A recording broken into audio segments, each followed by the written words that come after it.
కొరకై ఏర్పాటు చేయబడినటువంటి దేవుని వాక్యమును భయభక్తులుగా చదవగలను. లూకాసు వార్త 17:5-6 వచనములు చదవగలను.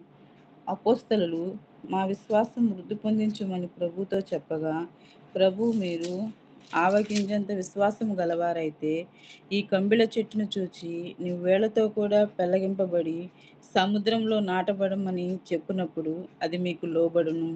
ఇంతటితో ఈ వాక్యము ముగించబడును. ఆమేన్. మన ప్రభువు అయిన యేసుక్రీస్తు నామములో మీ అందరికీ వందనాలు తెలియజేస్తున్నాను. ఈ సమయంలో మనము వాక్యాన్ని ధ్యానించుకోక ముందు ప్రార్థన చేసుకుందాం. మహాగణుడా, మహోన్నతుడా, పరిశుద్ధుడా, నీకు స్తోత్రం నాయనా. ఈ యొక్క ఉదయకాల సమయంలో తండ్రి మేమందరం కలుసుకొని ప్రభువా చిన్న మందగా చేరి ఉన్నాం ప్రభువా, మీకు స్తోత్రం తెలియజేస్తున్నాం. అయినా వాక్యాన్ని ధ్యానించుకోబోతుండగా ప్రభువా నాలో మీరు నుండి తండ్రి, నన్ను మీరు మీ బోరగా వాడుకోండి ప్రభువా. అదేవిధంగా తండ్రి వింటున్న ప్రతి ఒక్కరు కూడా నైనా శ్రద్ధగా వినేటువంటి భాగ్యం దయచేయమని, చేరువచ్చినటువంటి ప్రతి ఒక్కరును నాయనా వారి కుటుంబాలను మీరు జ్ఞాపకం చేసుకొని వారి కుటుంబాలను మీరు దీవించమని, మీకే మహిమ ఘనత ప్రభావములు చెల్లించుకుంటూ యేసుక్రీస్తు నామంలో అడిగి వేడుకుంటున్నాను తండ్రి. ఆమెన్. ఆమేన్. ఆమేన్. దేవునికి ఆమేన్. స్తోత్రం. ఆమేన్. ప్రభునందు ప్రియమైన దేవుని బిడ్డలారా, ఈరోజు మనము అంశము అంత్య దినములలో వృద్ధి చేసుకొనవలసినవి అనేటువంటి అంశం గురించి ఈరోజు మనము వాక్యాన్ని ధ్యానించుకోబోతున్నాం. అంత్య దినములలో అనగా చివరి దినములలో, అదే సమయంలో దేవుని యొక్క రాకడ సమీపంగా ఉన్నటువంటి దినములలో మనలో ఏమి వృద్ధి చేసుకోవాలి అనగా ఏవి మనము పెంపొందించుకోవాలి, వేటిల్లో మనం బలహీనంగా ఉన్నాము అనేది విషయాన్ని మనము జ్ఞాపకం చేసుకుంటూ ఈరోజు మనము వాక్యాన్ని ధ్యానించుకోబోతున్నాం. క్రైస్తవులలో అదేవిధంగా యేసుక్రీస్తు వారిని నమ్ముకొని మనం కొనసాగుతూ ఉండగా, మన దేవుడైన యేసుక్రీస్తు వారికి ఎటువంటి లక్షణాలు కలిగి ఆయన ఈ లోకంలో జీవించి ఈరోజు పరలోకానికి వెళ్ళున్నారో, మృత్యుంజయుడై పరలోకానికి చేరి ఉన్నారో, అదేవిధంగా మనం కూడా ఈ రోజున ఆయన అనుసరిస్తున్నటువంటి మనలో కూడా ఎటువంటి లక్షణాలు కలిగి ఉండాలి, ఒకవేళ ఆ యొక్క లక్షణాలను మనము ఏ విషయాల్లో మనము స్థిరంగాను, అదే సమయంలో వాటిని మనం ఇంకొద్దిగా పెంపొందించుకునే విషయంలో ముందుకు పోవాలి అనేది మనం ఈరోజు నేర్చుకుందాం. మొట్టమొదటిగా మనం చదివిన వాక్య భాగం ప్రకారంగా లూకాసు వార్త 17వ అధ్యాయము 5వ వచనాన్ని మనము గమనించినప్పుడు, ఇక్కడ మనము అపోస్తలులు విశ్వాసము వృద్ధి పొందించుమని ప్రభువుతో చెప్పగా, విశ్వాసము అనేటువంటి మాటని ఇక్కడ మనం చూస్తున్నాం. మొట్టమొదటిగా క్రైస్తవునికి విశ్వాసము అనేది చాలా ప్రాముఖ్యమైనటువంటి ప్రవర్తన. ప్రతి క్రైస్తవునిలో కూడా విశ్వాసము అనేది ఉండాలి. అది ఆది నుంచి కూడా ఎప్పుడైతే నువ్వు దేవుని నమ్ముకొని మరి రక్షణ పొందుకుంటావో అప్పటి నుంచి కూడా చనిపోయేంత వరకు కూడా నీలో విశ్వాసము అనేది కొనసాగాలి. ప్రతి క్రైస్తవునికి విశ్వాసము అనేది ఉంటూ అదే సమయంలో ఆ విశ్వాసాన్ని నువ్వు పెంపొందించుకుంటూ పోవాలి. విశ్వాసము అనేది మనలో స్థిరంగా ఉన్నప్పుడు, మనం ఇక్కడ లూకాసు వార్త 17వ అధ్యాయము 6వ వచనాన్ని గమనిస్తే ప్రభు అంటున్నాడు, మీరు ఆవగింజంత విశ్వాసము గలవారైతే ఈ కంబలి చెట్టును చూచి నీవు వెళ్ళి నువ్వు వేళ్లతో కూడా పెగిలింపబడి సముద్రములో నాటబడుమని చెప్పినప్పుడు అది మీకు లోబడును అనే మాట చూస్తున్నాం. ఆ విశ్వాసం గురించి మనము ఆలోచించినప్పుడు, నీలో నిజంగా నీవు విశ్వాసం కలిగి ఒక మాట చెప్పినట్లయితే అది ఎటువంటి మాటైనా సరే అది జరిగిపోతుంది అనేది ఇక్కడ మనము చూస్తున్నాం. ఒక కంబలి చెట్టు వైపు చూసి నువ్వు పెగిలింపబడి సముద్రంలో నాటబడు అని మాట పలికితే అది వెంటనే ఆ చెట్టు నీకు లోబడుతుంది అనే విషయాన్ని కూడా ఇక్కడ మనకు దేవుడు పొందుపరుస్తున్నాడు. ఆయన అంటున్నాడు, ఎంత విశ్వాసం అవసరము అనగా ఆవగింజంత విశ్వాసం చాలు అంటున్నాడు. కానీ ఈ రోజుల్లో మనము విశ్వాసాన్ని దినదినము కోల్పోతున్న వారు కొందరు ఉంటున్నారు. నేను అందరి గురించి మాట్లాడడం లేదు గానీ, కొందరు వాళ్ళ యొక్క కుటుంబ పరిస్థితులను బట్టి క్రైస్తవులుగా వారు పుట్టినప్పటికీ, క్రైస్తవులుగా జీవిస్తూ కొనసాగుతున్నప్పటికీ, కొన్ని సందర్భాల్లో వాళ్ళకు జరిగినటువంటి సంఘటనలను బట్టి విశ్వాసాన్ని వాళ్ళు కోల్పోతూ ఉంటారు. కానీ దేవుని వాక్యం మనకేమని సెలవిస్తుందంటే, అంత్య దినముల్లో ఉన్నాం గదా! అపాయకరమైన దినముల్లో ఉన్నాం కాబట్టి, మనము విశ్వాసం విషయంలో చాలా జాగ్రత్తగా ఉండాలి. విశ్వాసాన్ని మనము దినదినము అభివృద్ధి చేసుకోవాలి అనే మాటని ఇక్కడ మనం చూస్తున్నాం. అయితే విశ్వాసం మనలో పెరగాలంటే మనం ఏమి చేయాలనే విషయాన్ని మనం గమనించినప్పుడు, రోమాపత్రిక 10వ అధ్యాయము 17వ వచనాన్ని మనం చదువుకున్నట్లయితే, కాగా వినుట వలన విశ్వాసము కలుగును. వినుట క్రీస్తును గూర్చిన మాట వలన కలుగును అనే మాట అక్కడ మనం చూస్తున్నాం. నీలో విశ్వాసము అనేది రావాలా? లేకపోతే విశ్వాసము అనేది పెరగాలా? లేకపోతే విశ్వాసం అనేది పెంపొందించబడాలి అంటే, నీవు దేవుని వాక్యము, దేవుని మాటను వినాలి అనే మాట ఇక్కడ చూస్తున్నాం. నాలో విశ్వాసము లేదు, నాలో విశ్వాసము లేదే అని కృంగిపోతున్నట్లయితే, నువ్వు దేవుని వాక్యాన్ని విన్నట్లయితే నీలో దినదినము విశ్వాసం అనేది పెంపొందించబడుతుందనేటువంటి విషయాన్ని కూడా ఇక్కడ మనం గమనించాలి. వినుట వలన విశ్వాసము కలుగును. మనం మొట్టమొదటిగా వినాలి. మరి ఏం వినాలి? దేవుని యొక్క మాట, క్రీస్తును గూర్చిన మాట మనము వినాలి. ఎప్పుడైతే ఆ క్రీస్తుని గూర్చిన మాటను మనం వింటామో, ఆ వినుట వలన మనలో విశ్వాసం అనేది పెరుగుతుంది. ఈ రోజున ఎవరిలో అయితే విశ్వాసము లేదో, ఒకసారి మనల్ని మనం పరీక్షించుకుంటే, నువ్వు దేవుని మాట వినేవాడిగా లేవు, లేకపోతే వినేటువంటి స్త్రీగా లేవు అనేది నువ్వు గ్రహించాలి. ఎప్పుడైతే దేవుని యొక్క మందిరంలో సంఘ కాపరి చెప్తున్నప్పుడు దేవుని వాక్యాన్ని శ్రద్ధగా వింటామో, నువ్వు విశ్వాసాన్ని పెంపొందించుకోవచ్చు. లేనట్లయితే నీవు గృహంలో ఉన్నప్పుడు నువ్వు పరిశుద్ధ గ్రంథాన్ని తెరిచి, ప్రతి దినము కూడా నీవు దేవుని వాక్యాన్ని ధ్యానించినట్లయితే, దేవుడు నీకు విశ్వాసాన్ని పెంపొందిస్తాడు.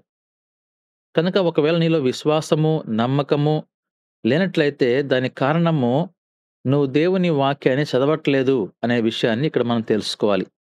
అందుకే ఆయన మనకు హెచ్చరిస్తున్నాడు. నీలో విశ్వాసము పెంపొందించబడాలంటే నువ్వు దేవుని వాక్యాన్ని చదివేవాడిగా ఉండాలి అనే మాటని ఇక్కడ మనము చూస్తున్నాం. ప్రభునందు ప్రియమైన వారలారా, క్రైస్తవుల్లో ఈ విశ్వాసం అనేది చాలా ప్రాముఖ్యమైనటువంటి పాత్రను వహిస్తూ ఉంటుంది.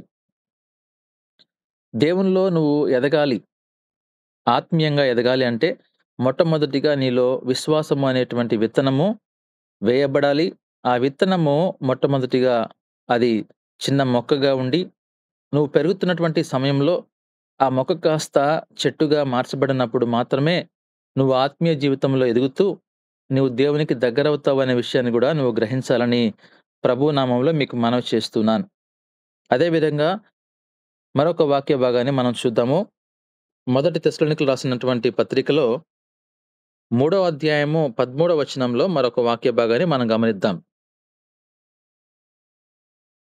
మేము మీ ఎడల ఎలాగూ ప్రేమలో అభివృద్ధి పొంది వర్ధిల్లుచున్నామో, అలాగే మీరును ఒకని ఎడల ఒకడును మనుష్యులందరి ఎడలను ప్రేమలో అభివృద్ధి పొంది వర్ధిల్లునట్లు ప్రభువు దయచేయునుగాక. ఇక్కడ మనం చూస్తున్నాము, ఈ యొక్క పత్రికలో మనం గమనిస్తే ప్రేమ గురించి ఇక్కడ మాట్లాడుతున్నాడు. కనుక ఎప్పుడైతే ఈ యొక్క అంత్య దినాలు వస్తున్న సమయంలో ఈ ప్రేమ అనేది చల్లారిపోతుందని దేవుని వాక్యం మనకు సెలవిస్తా ఉంది. ప్రేమ అనేది చాలా ప్రాముఖ్యమైనటువంటి విషయం. ఎందుకని అంటే, యేసుక్రీస్తు వారు ఈ లోకానికి రావడానికి గల కారణము ప్రేమ. అందుకోసమే మనం చూసినప్పుడు యోహాను 3:16లో దేవుడు లోకమును ఎంతో ప్రేమించెను అనే మాట మనం చూస్తున్నాం. దేవుడు లోకాన్ని ఎంతగానో ప్రేమించాడు గనక దేవుడు మరి ఆ యొక్క పరలోకాన్ని విడిచిపెట్టి ఈ లోకానికి ఆయన రావడం జరిగింది. మన పాపాల నిమిత్తము ఆయన సిలువలో మరణించాడు అనగా, ఆయనకు మన పట్ల ఉన్నటువంటి ప్రేమ ఎంతో గొప్పది అనే విషయాన్ని గ్రహించాలి. కనుక ప్రేమ ఉన్న వాళ్ళు మాత్రమే ఆ విధంగా చేయగలరు. మన దేవుడు మనల్ని ఎంతగానో ప్రేమిస్తున్నాడు గనక ఆయన ఈ లోకానికి దిగి వచ్చాడు. మన పాపాల నిమిత్తము ఆయన సిలువలో మరణించాడు. మృత్యుంజయుడై మళ్ళీ తిరిగి పరలోకానికి వెళ్ళాడు అంటే ఎంత ప్రేమ మన మీద చూపిస్తున్నాడు. పరలోకంలో ఆయనకి మంచి సింహాసనం ఉంది. బంగారు సింహాసనం ఉంది. అటువంటి ఆ స్థితిని, ఆ స్థాయిని వదిలిపెట్టి వచ్చాడు అంటే ఈ రోజున మన మీద ఉన్నటువంటి ప్రేమను అనేటువంటి విషయాన్ని మనం అర్థం చేసుకోవాలి. అందుకే మన దేవుడు ప్రేమ కలిగిన దేవుడు కనుక మనం గూడా ప్రేమ కలిగిన వారమై ఉండాలి అనే విషయాన్ని ఇక్కడ మనం నేర్చుకోవాలి. ఎలా ఉండాలంట ప్రేమ? మీరు గూడా ఒకని ఎడల ఒకడు మనుషులందరి ఎడల ప్రేమలో అభివృద్ధి పొందాలి, వర్ధిల్లాలి అనే మాట ఇక్కడ చూస్తున్నాం. కనుక మనలో ఆ ప్రేమనేది అభివృద్ధి పొందాలి అనే మాట చూస్తున్నాం. ప్రేమ అనేది దినదినము పెరగాలి. నీ భర్త పట్ల నీకు ప్రేమ, నీ భార్య పట్ల నీకు ప్రేమ, తల్లిదండ్రులుగా బిడ్డల పట్ల ప్రేమ, అంతకంటే ప్రాముఖ్యంగా దేవుని పట్ల నీకు ప్రేమ కలిగి నువ్వు జీవించాలి. కనుక మొట్టమొదటి స్థానం మనం దేవునికివ్వాలి. ఎప్పుడైతే నువ్వు దేవుణ్ణి ప్రేమిస్తావో, దేవుణ్ణి ప్రేమించడం అంటే దేవుని వాక్యాన్ని వినడము, అదే సమయంలో దేవుని వాక్య ప్రకారంగా జీవించడం అనేది దేవుణ్ణి ప్రేమించడానికి సాదృశ్యంగా ఉందనే విషయాన్ని మీకు నేను జ్ఞాపకం చేస్తున్నాను. యేసుక్రీస్తు వారు మన మీద ప్రేమ చూపిస్తున్నప్పుడు ఆయన ఏ విధంగా అయితే ఈ లోకానికి వచ్చి మన కొరకు మన పాపాల నిమిత్తం సిలువలో మరణించారో, మనము కూడా ఆయన్ని ప్రేమిస్తున్నాము అనేటువంటి సాదృశ్యం ఏందంటే దేవుని వాక్యంలో ఎక్కువసేపు గడపడము, దేవుని వాక్యాన్ని ఎక్కువసేపు ధ్యానించడము, దేవుని వాక్యాన్ని అనుదినము నెమరు వేసుకోవడము, దేవుని వాక్యాన్ని మన జీవితంలో అన్వయించుకోవడం అనేది దేవుణ్ణి మనం ప్రేమిస్తున్నామన్న దానికి సాదృశ్యంగా ఉందనే విషయాన్ని మీరు జ్ఞాపకం చేసుకోవాల్సిందిగా ప్రభు నామములో మీకు మనవి చేస్తున్నాను. ఎప్పుడైతే మనం ఆ విధంగా ప్రేమ కలిగి ఉంటామో, మనము ఆ ప్రేమలో మనము అభివృద్ధి పొందాలి అనే విషయాన్ని ఇక్కడ మనం గమనిస్తున్నాము. వర్ధిల్లాలి అనే విషయాన్ని కూడా గమనిస్తున్నాం. మనం వర్ధిల్లడానికి కూడా ఈ ప్రేమ అనేది చాలా అవసరం అనేది ఇక్కడ మనం గమనించాలి. అయితే ఇక్కడ మనం ఒకసారి చూసినప్పుడు రోమాపత్రిక 13వ అధ్యాయము 10వ వచనాన్ని మనము గమనిస్తే 9వ వచనంలో కూడా రెండో భాగంలో 9వ వచనము బి భాగంలో గమనిస్తే నిన్ను వలె నీ పొరుగువాని ప్రేమింపవలెను వాక్యములో సంక్షేపముగా ఇమిడి ఉన్నది. నిన్ను వలె నీ పొరుగు వారిని ప్రేమించేటువంటి స్థితిలో మనం ఉండాలి. కనుక మన పొరుగువారు ఎవరైతే ఉన్నారో, అటు కుటుంబంలో కావచ్చు, అటు ఉద్యోగ స్థలంలో కావచ్చు, సమాజంలో కావచ్చు, నీ పొరుగు వారిని నువ్వు ప్రేమించేటువంటి స్థితిలో లేకపోతే ఆ స్థాయిలో మనం ఉన్నామా? మనము ఇతరులను ప్రేమించగలుగుతున్నామా? అనే మాటను ఇక్కడ మనం ఒకసారి ఆలోచించాలి. అందుకే చూస్తే 10వ వచనంలో కూడా ప్రేమ పొరుగువానికి కీడు చేయదు. నువ్వు ప్రేమిస్తున్నట్లయితే దానికి మొట్టమొదటి సాదృశ్యం ఏందంటే, నువ్వు ఎవరినైతే ప్రేమిస్తున్నావో వారికి నువ్వు కీడు చేయవు. వారిని నువ్వు ఇబ్బంది పెట్టవు. వారిని నువ్వు ఆ మానసిక క్షోభకు గురి చేయవు. అందుకోసమే కీడు అనేది ఎప్పుడొస్తుంది? ఎప్పుడైతే నువ్వు నిజంగా ప్రేమిస్తావో అప్పుడు ఆ కీడు అనేది నువ్వు చేయడానికి ఇష్టపడవు. ఎప్పుడైతే నువ్వు వేషధారణ కలిగినటువంటి ప్రేమతో నువ్వు ప్రేమిస్తుంటావో, లేకపోతే నీలో ఒక కల్మషమైనటువంటి ప్రేమ ఉంటుందో, ఆ ప్రేమ వలన ఇతరులకు కీడు జరుగుతుందనే విషయాన్ని గమనించాలి. అందుకే దేవుని వాక్యం అంటుంది, ప్రేమ పొరుగువానికి కీడు చేయదు. కనుక ప్రేమ కలిగి ఉండుట ధర్మశాస్త్రమును నెరవేర్చుటయే. ధర్మశాస్త్రం అంతటిని, దేవుని వాక్యం అంతటిని నువ్వు నెరవేర్చావు అని చెప్పడానికి ఒకే ఒక మెయిన్ కారణం ఏందంటే, దాని యొక్క ముఖ్య ఉద్దేశ్యం ఏందంటే ప్రేమ.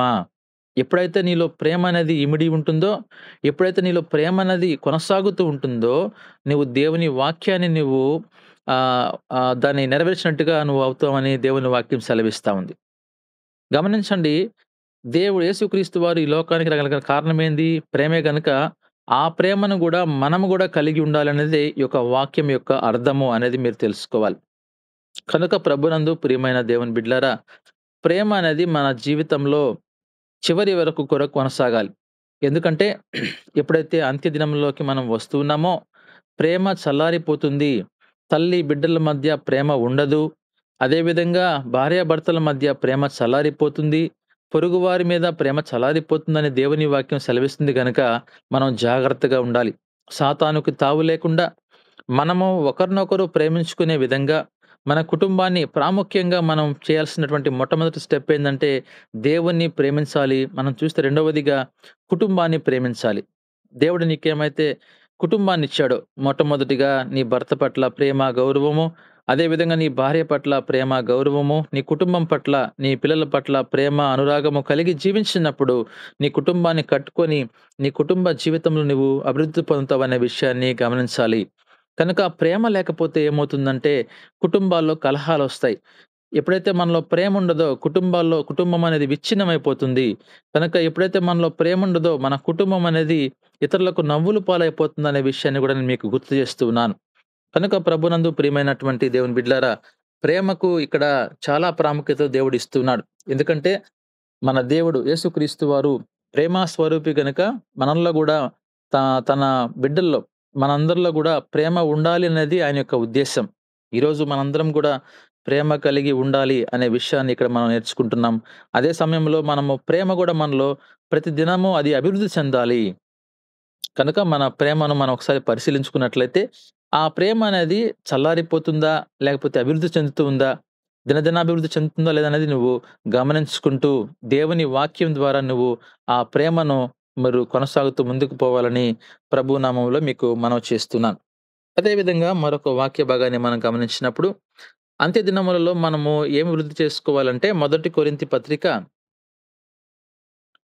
15వ అధ్యాయము 58వ వచనాన్ని మనం గమనించినప్పుడు, కాగా నా ప్రియ సహోదరులారా, మీ ప్రయాసము ప్రభువునందు వ్యర్థము కాదని ఎరిగి, స్త్రీలను కదలని వారును ప్రభువు కార్యాభివృద్ధి యందు ఎప్పటికీ ఆసక్తులై యుండుడి.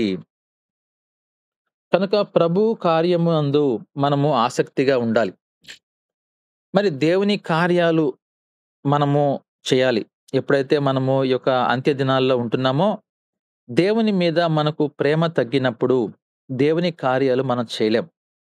ఈరోజు ఎంతోమంది విశ్వాసులను మనం గమనిస్తూ ఉంటాము. సంఘాన్ని మనం చూసినప్పుడు సంఘాన్ని వారు ప్రేమించరు.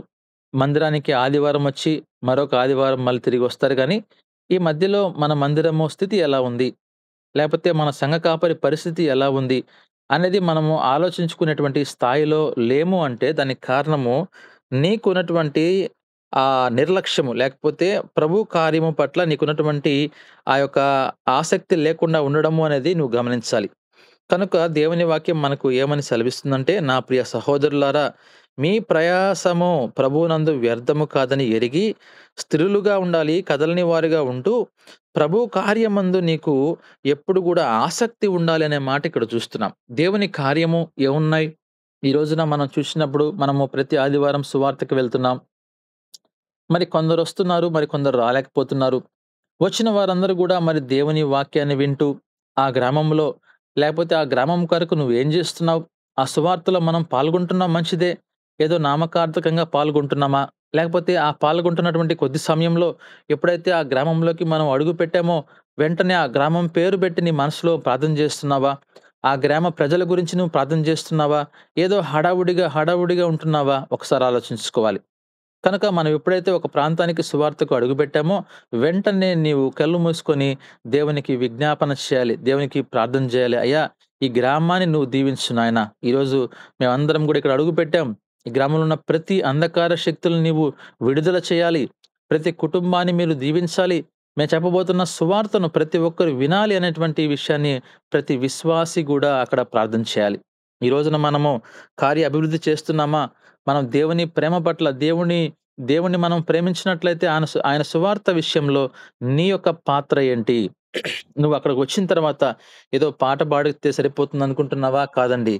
దేవునికి ఆ ప్రాంతం గురించి నువ్వు విజ్ఞాపన చేయాలి. అయ్యా, ఈ ప్రాంతాన్ని రక్షించు నాయనా. కనుక ఈ ప్రాంతంలో ఎవరికి అనారోగ్యం ఉందో, ఎటువంటి బాధలున్నాయో, కాబట్టి కాపరులు ప్రార్థన చేయడం కాదు గాని అంతకంటే ముందుగా మీ పని మీరు చేస్తూ ముందుకు పోవాలని నేను మీకు తెలియజేస్తున్నాను. అయితే మనము దేవుని కార్యం పట్ల ఎంతవరకు మనము శ్రద్ధ కలిగి ఉన్నాము ఈ రోజున? కనుక చాలామంది మనం చూసినప్పుడు కూడా దేవుని యొక్క పని పట్ల వాళ్ళకి శ్రద్ధ ఉండదు. ఎందుకని? దేవుణ్ణి వారు ప్రేమించడం లేదు కనుక వారు ఆ శ్రద్ధ చూపించలేకపోతున్నారు. దేవుని మీద ప్రేమ కలిగిన వారైతే మనకున్నటువంటి ఆ శ్రద్ధ అనేది ప్రతిదినం అది పెరుగుతూ పోతుంది. ఇంకా ప్రేమ ఉండే కొద్దీ దేవుని మందిరం పట్ల ఆసక్తి పెరుగుతూ ఉంటుందనే విషయాన్ని గూడా నేను మీకు జ్ఞాపకం చేస్తూ ఉన్నాను.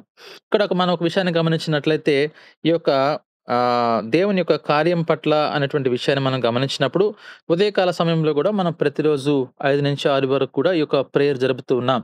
కానీ ఈ ప్రార్థన మన విషయాన్ని గమనించినప్పుడు మనకు దాదాపుగా 3 ప్రేయర్ గ్రూప్స్ ఉంటే మనము చూస్తున్నాము ఒక 30, 35 లోపల మనకు అటెండ్ అవుతూ ఉన్నారు.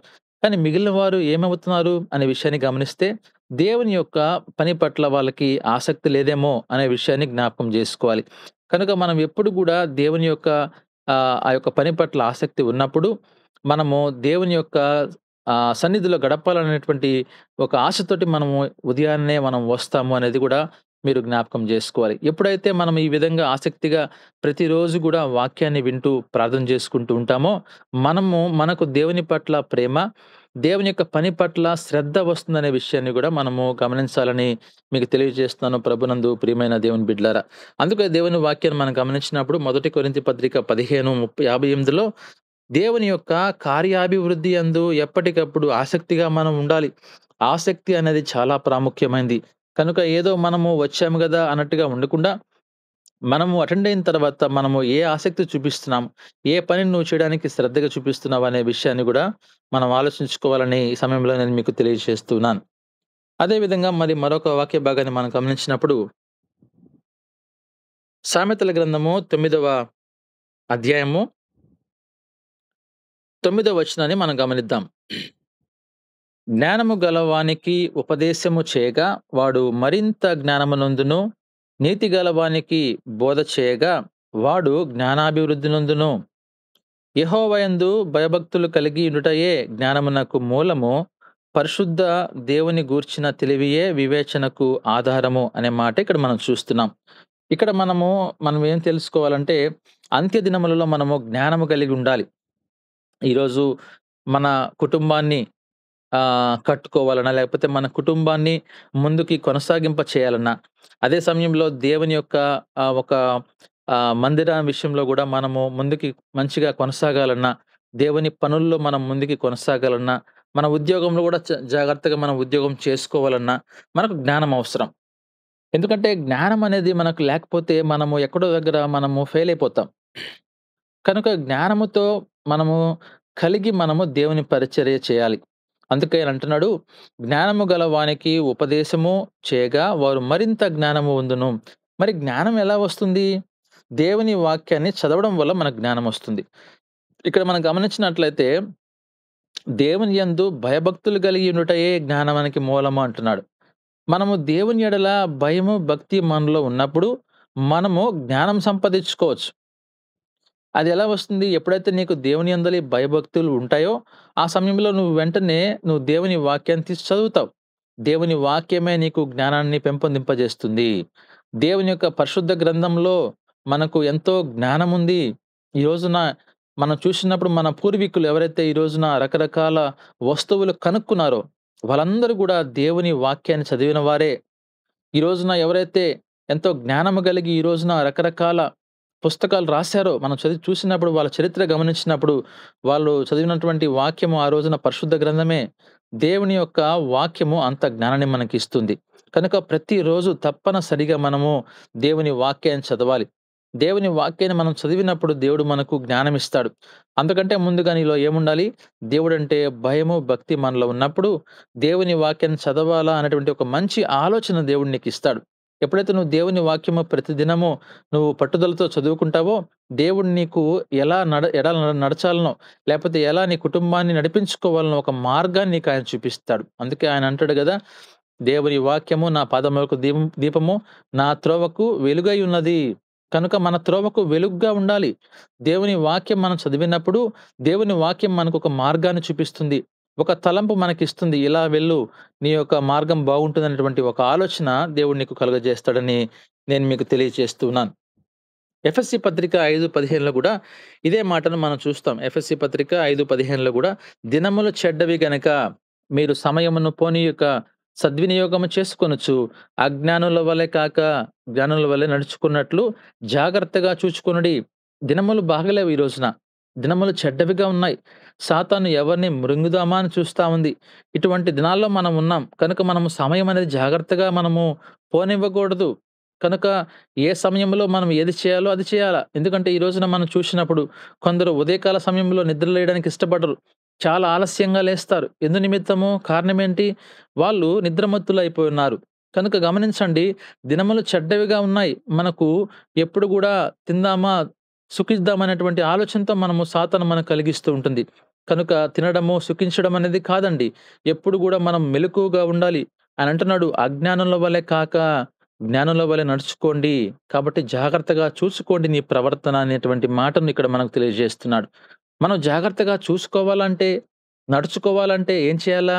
మనము దేవుని యొక్క జ్ఞానాన్ని మనం పెంపొందించుకోవాలి. కనుక ఎప్పుడైతే మనలో దేవుని జ్ఞానం ఉంటుందో, మనము ఈ యొక్క సమయాన్ని వృధా చేయము.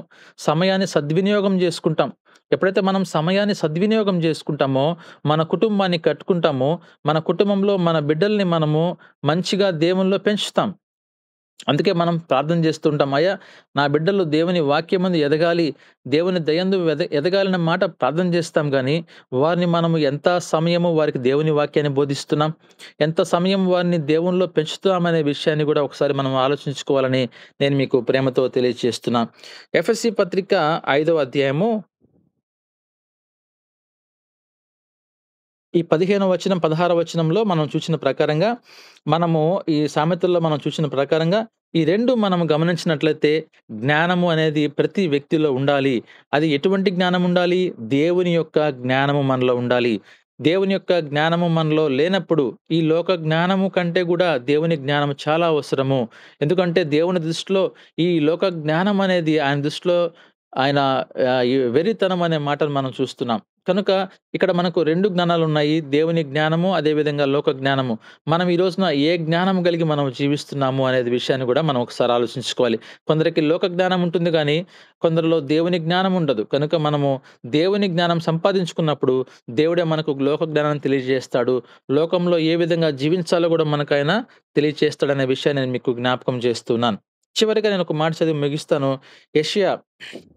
యెషయా గ్రంథము 2వ అధ్యాయము 2వ వచనం చదువుకుందాం. అంత్య దినములలో పర్వతముల పైన యెహోవా మందిర పర్వత శిఖరమున స్థిరపరచబడి కొండల కంటే ఎత్తుగా ఎత్తబడును. ప్రవాహము వచ్చినట్లు సమస్త అన్యజనులు దానిలోనికి వచ్చెదరు. ఆ కాలమున సీయోనులో నుండి ధర్మశాస్త్రము, యెరూషలేములో నుండి యెహోవా వాక్కు బయలువెలును. జనములు గుంపులు గుంపులుగా వచ్చి యాకోబు దేవుని మందిరమునకు, యెహోవా పర్వతమునకు మనము వెలుదము రండి అని ఆయన తన తన మార్గములు విషయమై మనకు బోధించును. మనము ఆయన త్రోవలలో నడుచుదుము అని చెప్పుకుందుము. కాబట్టి ఇక్కడ మనం ఒక ప్రవచన వాక్యాన్ని చూస్తున్నాం. ఇక్కడ మనం గమనించినప్పుడు అంత్య దినములలో దేవుని యొక్క మార్గంలో మనం నడిచే వారంగా ఉండాలి. ఆయన ప్రవచిస్తూ అంటున్నాడు, ఈరోజు రాబోయేటువంటి రోజుల్లో మనందరం కూడా దేవుని వాక్య ప్రకారంగా జీవించే వారిగా ఉండాలి. కనుక ఎప్పుడైతే మనందరం కూడా ఈ పరలోక రాజ్యానికి చేరాలా అంటే దేవుని వాక్యం వినడం కంటే కూడా దేవుని యొక్క మాట ప్రకారంగా జీవించాలి. పరిశుద్ధ గ్రంథాన్ని మనము అనేక సార్లు మన సంఘ కాపరులు మనకు బోధిస్తూ ఉంటారు. అదేవిధంగా ఈ రోజున సెల్ ఫోన్లో మనము సోషల్ మీడియాలో దేవుని వాక్యాన్ని అనేక మంది దైవ సేవకుల వాక్యాన్ని వింటూ ఉంటాము. కాబట్టి వినడం వలన విశ్వాసం వస్తుంది, మంచిదే. అయితే ఆ యొక్క వాక్యాన్ని నువ్వు ఆ వాక్య ప్రకారంగా ఆ త్రోవలో నువ్వు నడుస్తున్నావా? అందుకే చూడండి చివర్లో ఏముందో, మనకు బోధించును, మనము ఆయన త్రోవలలో నడుతుము అని చెప్పుకొందురు. ఆయన త్రోవల్లో మనం నడిచే వారంగా ఉండాలి. కనుక ఈ ప్రవచనం నెరవేర్చబడాలంటే మనందరం గూడా ఆయన త్రోవలో నడిచినప్పుడు మనందరం ఒక రోజున పరలోకంలో చేరుతాము. ఎప్పుడైతే మనము ఈ దేవుని వాక్య ప్రకారంగా జీవిస్తామో, మన ప్రవర్తన మార్చుకుంటామో, అప్పుడు మనల్ని దేవుడు ఆ పరలోకంలో చేర్చుకుంటాడు. లేనట్లయితే మనకు నిత్య నరకము, ఎప్పుడు గూడా అక్కడ పురుగు చావదు, అగ్ని ఆరదు అనేటువంటి నరకంలో మనం పడవేయబడతామనే విషయాన్ని మీకు జ్ఞాపకం చేసుకుంటున్నాను. ప్రభునందు ప్రియమైన దేవుని బిడ్డలారా, ఈ రోజున మనము అంత్య దినములలో మనము ఎటువంటి లక్షణాలు కలిగి ఉండాలో నేర్చుకున్నాం. మొట్టమొదటిగా మనం చూసినట్లయితే మనలో విశ్వాసం ఉండాలి. మనం చూస్తే రెండవదిగా మనలో ప్రేమ కలిగి ఉండాలి. ఇంకా మనం చూసినట్లయితే ప్రభు కార్యముల పట్ల మనము వృద్ధి చేసుకోవాలి. ఇంకా మనం చూసినట్లయితే జ్ఞానము మనలో వృద్ధి పొందించుకోవాలి. చివరిగా మనం చూస్తే దేవుని వాక్యాన్ని మనము ధ్యానించి అదే విధంగా దేవుని వాక్య ప్రకారంగా జీవించే వారిగా ఉండాలని మనం నేర్చుకుంటున్నాం. కనుక ప్రభునందు ప్రియమైన దేవుని బిడ్డలారా, ఎవరైతే ఈ సమయంలో ఈ వాక్యాన్ని వింటున్నారో మనం అంత్య దినాలలో ఉన్నాము. అపాయకరమైన దినాల్లో ఉన్నాము. కనుక సాతాను ఎవరిని మింగుదమా, ఏ కుటుంబాన్ని నాశనం చేద్దామనేటువంటి రకరకాల పన్నాగాలు వేస్తున్న సమయంలో నీవు జ్ఞానము కలిగి నీ యొక్క కుటుంబాన్ని కట్టుకోవాలి. నువ్వు జ్ఞానము కలిగి ఉద్యోగం చేయాలి. నువ్వు జ్ఞానము కలిగి సమాజంలో నడవాలి. ఏ ఒక్క నిమిషమైనా నువ్వు అజ్ఞానిగా ఉన్నట్లయితే సాతాను నిన్ను మృంగివేస్తుంది. అందరి ముందు నీకు అవమానం తీసుకొనొస్తుంది. అందరిలో నీవు నలిగిపోతావు. అందరి ముందు నీవు ఒక ఒంటరి వాడివైపోతావు. కనుక జాగ్రత్తగా ఉండాలని మీకు ఈ సమయంలో ఈ వాక్యం ద్వారా హెచ్చరిస్తూ, మనలో ఒకవేళ ఇప్పుడేమైతే మనం చెప్పుకున్నామో ఇవి మనలో ఒకవేళ లోపంగా ఉన్నట్లయితే ఈరోజే మనము ప్రయత్నం చేయాలి. వాటిని ఏ విధంగా మనం అభివృద్ధి చేసుకోవాలి? నీలో ప్రేమ ఎలా పెరగాలి? నీలో దేవుని యొక్క భయము, భక్తి ఎలా పెరగాలి? అదే విధంగా నీలో జ్ఞానము ఎలా పెరగాలి? ఇవన్నీ విషయాలు మీరు ఒకసారి ఆలోచించుకోవాల్సిందిగా, దేవుని వాక్యాన్ని మనము శ్రద్ధగా విని, ఆ వాక్య ప్రకారంగా జీవించినప్పుడు ఎప్పుడైతే ఈ లోకంలో మనం కన్ను మూస్తామో, పరలోకంలో మన యొక్క ఆత్మీయ నేత్రాలు తెరవబడతాయనే విషయాన్ని మీకు జ్ఞాపకం చేసుకుంటూ, ఈ యొక్క కొద్ది మాటలు మన హృదయంలో దేవుడు ఈ వాక్యాన్ని భద్రపరిచి దీవించునుగాక. ఆమేన్. మనము ప్రేమను వృద్ధి చేసుకోవాలని దేవుడు ఈ దినాన మనతో మాట్లాడుతూ ఉంటున్నాడు. దేవుని ప్రేమ చేత మనం నాటబడే వారం గాను, అనేక మందిని ఆ ప్రేమలోకి నడిపించే వారం గాను మన యొక్క దినాల్లో మనం ఉండాలని దేవుడి దినాన మనతో మాట్లాడుతూ ఉండగా, అటు వాక్యము మన హృదయంలో నూరంతలుగా ఫలించులాగున మన మధ్యలో ఉన్న స్వరూప సిస్టర్ గారు వాక్య ఫలింపు నిమిత్తము ప్రార్థన చేయవలసిందిగా ప్రభు పేరట మనం చేస్తూ ఉంటున్నాం. Praise the Lord brother. దేవుని నామంలో అందరికి వందనాలు. ప్రార్థించుకుందాం. కృపాసక్తి సంపూర్ణుడైనటువంటి నా గొప్ప తండ్రి, అయా నీ పాదాలకు ఎనలేని స్థుతులు స్తోత్రాలు సమర్పించుకుంటూ ఉన్నాం దేవా. గడిచినటువంటి రాత్రికాల సమయం అంతా నా తండ్రి నీ రెక్కల చాటును మమ్మల్ని అందరిని కూడా కాచి కాపాడి ఇటు రీతిగా ప్రభువా నూతనమైన రోజును మాకు ఇచ్చారు తండ్రి. మీకే స్థుతులు స్తోత్రాలు సమర్పించుకుంటూ ఉన్నాం దేవా. వందనాలు నాయన. ఉదయకాల సమయంలో అయా ప్రారంభం మొదలుకొని అయా ఇదిగో నా తండ్రి వాక్య పరిచర్య వరకు నీ కృపలో బలపరిచి భద్రపరిచి నాయన ప్రతి ఒక్కరిని ఆయుత్తపరిచి నాయన నేను మహింపరిచే విధంగా ప్రభువా ఈ కార్యక్రమం ఇప్పటి వరకు జరిగించిన విధానాన్ని బట్టి మీకే స్థుతులు స్తోత్రాలు సమర్పించుకుంటూ ఉన్నాం తండ్రి. నాయన చెప్పబడినటువంటి లేఖనాలను జ్ఞాపకం చేసుకోండి తండ్రి. చెప్పినటువంటి నాయన నీ బిడ్డను ఆశీర్వదించండి, బలపరచండి అయ్యా. మంచి శక్తిని, బలాన్ని, ఆరోగ్యాన్ని, ఆయుష్యం దయచేయమని ప్రార్థిస్తూ ఉన్నాం తండ్రి. అవును ప్రభువా, ఈ లోకపరమైనటువంటి ప్రేమను మేము కలిగి ఉన్నట్లయితే అయా మేము వ్యర్థులం ప్రభువా. అయా నీ జ్ఞానం కలిగి, అయా నీ ప్రేమ కలిగి, నీ జాలి కలిగి నాయన లోకంలో జీవించడానికి సహాయం దయచేయమని ప్రార్థిస్తూ ఉన్నాం. నీ కృపలో బలపరచండి అయ్యా. అయా ఇదిగో నా తండ్రి నిన్ను నిర్లక్ష్యపరిచేటువంటి బిడలుగా మేము ఉండకూడదని అయా ఇదిగో లేఖనాల ద్వారా మీరు సెలవిస్తూ ఉన్నారు. అందును బట్టి మీకే స్తుతులు స్తోత్రాలు వేలాది వందనాలు ప్రభువా. ఎంతోమంది నాయన మా ముందు వెళ్తూ ఉన్నప్పటికీ నాయన మేము ఏ విషయాల్లో వెనకబడి ఉన్నామో అయా ఇదిగో నా తండ్రి నీ ప్రేమ విషయంలో మేము వెనుకబడి ఉన్నామేమో ప్రభువా. మీ కృపలో మమ్మల్ని మేము సవరించుకుంటూ పరిశీలించుకుంటూ ముందుకు కొనసాగింపజేయమని ప్రార్థిస్తూ ఉన్నాం తండ్రి. వందనాలు దేవా. నీ కృపలో ప్రతి బిడ్డని మీరు నాయన మీరు తాకండి, ముట్టండి అయ్యా. నీ పరిశుద్ధాత్మ శక్తితో నింపమని, నీ కృపలో బలపరచమని, మాలో ఉండేటువంటి అయా కోపాలను, ద్వేషాలను నాయన ఇదిగో నా తండ్రి నాయన ప్రతి విషయమైనటువంటి మీకు అభ్యంతకరమైనటువంటి విషయాలన్నిటిని కూడా యేసు నామంలో గద్దించి దూరపరిచి నీకు ఇష్టకరమైనటువంటి ఆలోచన శక్తితో, జ్ఞానంతో అయా ఇదిగో నా తండ్రి ప్రేమతో, జాలితో మమ్మల్ని నింపమని ప్రార్థిస్తూ ఉన్నాం తండ్రి. మా హృదయాల్లో ఉండేటువంటి రాతి హృదయాన్ని తీసివేసి అయా మాంసపు హృదయంతో మమ్మల్ని అందరినీ నింపమని ప్రార్థిస్తూ ఉన్నాం. ఇటు రీతిగా నాయన మమ్మల్ని అందరినీ బలపరిచి అయా ఇటు రీతిగా నడిపించినటువంటి నాయన వినీత్ కుమార్ బ్రదర్ని మీ పాస్ ఎందుకు అప్పచెప్పుకుంటున్నాం. మీ కృపలో బలపరచండి వారిని, వారి కుటుంబాన్ని నాయన వారి తల్లిదండ్రులను వారికి ఇచ్చినటువంటి సంతానాన్ని మీరు ఆశీర్వదించండి, బలపరచండి అయ్యా. వారి తల్లిదండ్రులకు మంచి శక్తిని, బలాన్ని, ఆరోగ్యాన్ని, ఆయుష్ను దయచేయమని ప్రార్థిస్తూ ఉన్నాం. మీ కృపలో బలపరచండి. ఇంకా అడగమరిచినటువంటి అక్కర్లను అయా బ్రదర్కి మీరు దయచేసి ముందుకు నడిపించి మీరే మహిమ పొందుకోమని ప్రార్థిస్తూ ఉన్నాం తండ్రి. పరిచర్య చేస్తున్నటువంటి ప్రతి స్థలంలో నీ బిడ్డని పరిశుద్ధ ఆత్మశక్తితో నింపి ముందుకు కొనసాగింపజేయమని అయా ఈ ఉదయకాల సమయంలో మేము ప్రాధేయపడుతూ ఉన్నాం దేవా. మా యొక్క టీంని జ్ఞాపకం చేసుకోండి అయ్యా. టీంలో బలంగా వాడబడుతున్నటువంటి బిడ్డలకు మంచి శక్తిని దయచేయండి. అపవాది వారి తట్టు చూడనివ్వకుండా యేసు నామంలో గద్దించి మీరే మహిమ పొందుకోమని ఈ ఉదయకాల సమయంలో మీరు మాకు ఇచ్చినటువంటి ఆ లేఖనాలను అయా మా హృదయం అనేటువంటి పలక మీద రాసుకొని అటు రీతిగా జీవించేటువంటి మనస్సాక్షిని మాకు అందరికి కూడా ఇచ్చి మీరే మహిమ పొందుకోమని సమస్త ఘనత, మహిమ, ప్రభావాలు మీకే ఆరోపించుకుంటూ యేసుక్రీస్తు నామంలో అడిగి వేడుకొని ప్రార్థిస్తున్నాను పరమ తండ్రి. ఆమేన్. Amen. ఆమేన్. ఆమేన్.